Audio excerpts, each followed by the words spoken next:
संजय दीना पाटिल सांसद ने पत्रकार बंधुओं के खिलाफ जो भाषा इस्तेमाल किया है उसका मेरे दल ने कड़े शब्दों में विरोध किया और उन्हें समझा भी दी है। हम ऐसे बयानों का समर्थन नहीं करते, लेकिन इस मामले की आड़ में हमारे ही कुछ मित्र, कुछ अघोषित प्रवक्ता और कथित बुद्धिजीवी लोगों को साथ लेकर पैसे देकर राज्य के उप मुख्यमंत्री श्रीमान एकनाथ शिंदे और सांसद डॉक्टर श्रीकांत शिंदे का बार बार नाम लेकर उन्हें बदनाम करने और उनकी छवि खराब करने का प्रयास कर रहे हैं।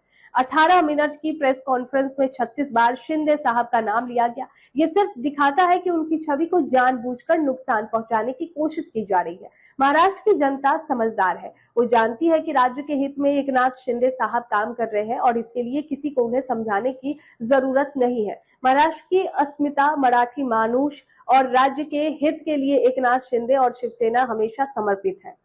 खासदार संजय दीना पाटील यांनी काल परवा पत्रकारांच्या विरोधामध्ये जी काही भाषा वापरली, जी काही वक्तव्य केली, ती भाषा कुणालाच आवडलेली नाही मला आवडली, नाही माझ्या पक्षाला आवडली, नाही माझ्या पक्षाच्या नेत्यांना।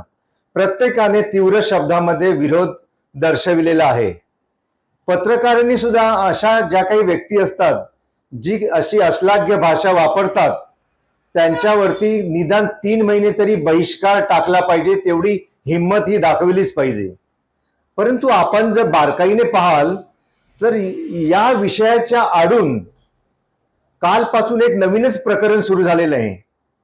काही अघोषित प्रवक्ते, वकील, कोणत्या वकिलाबद्दल मला बोलायचे तुम्हाला कळेलच।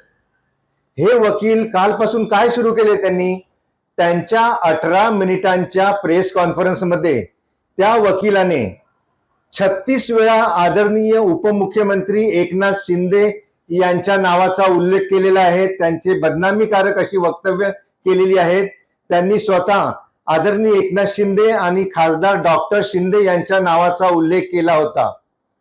संबंध काय त्यांचा ना, विषय चाललाय संजय दीना पाटील यांचा आणि तुम्ही मध्ये 36 वेळा एकनाथ शिंदे यांच्या नावांचा का उल्लेख करत आहात?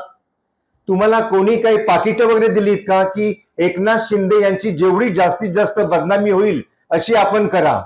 जनतेमध्ये आदरणीय एकनाथ शिंदेजी हे कसे दुर्गुणी आहेत, कसे अविचारी आहेत, कसे वाईट आहेत, या प्रकारचा सांगण्याचा प्रयत्न त्या वकिलाने काल केला होता। मी त्याचा निषेध करतो।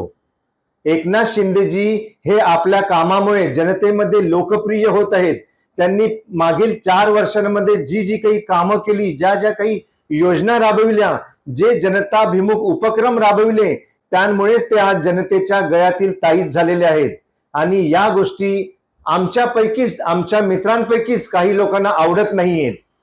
ज्या प्रकारे एकनाथ शिंदेजी, डॉक्टर शिंदे, खासदार शिंदे साहेब हे प्रयत्न करीत ते संघटना वाढविण्याकरता, हे काही लोकांना पाहवत नाहीये आणि म्हणून जनतेमध्ये साहेबांची कशी बदनामी होईल, त्यांच्याबद्दल कसे वाईट विचार निर्माण होतील, याचा एक प्रयत्न या प्रकरणाच्या आडून काही नेत्यांनी सुरू केलेला आहे। हे नेते कोण हे सुद्धा तुम्हाला लवकरच कळेलच। आदरणीय उपमुख्यमंत्री एकनाथ शिंदेजी यांची घोडदौड जर अशीच चालू राहिली तर आपल्या पदाला भविष्यामध्ये धोका निर्माण होऊ शकतो।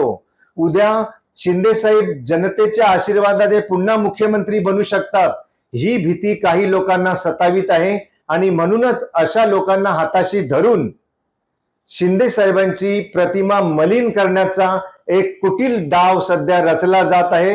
हे अनेक गोष्टींवरून सध्या दिसण्यात येत आहे। मी अशा लोकांचा पुनश्च एकदा निषेध करतो।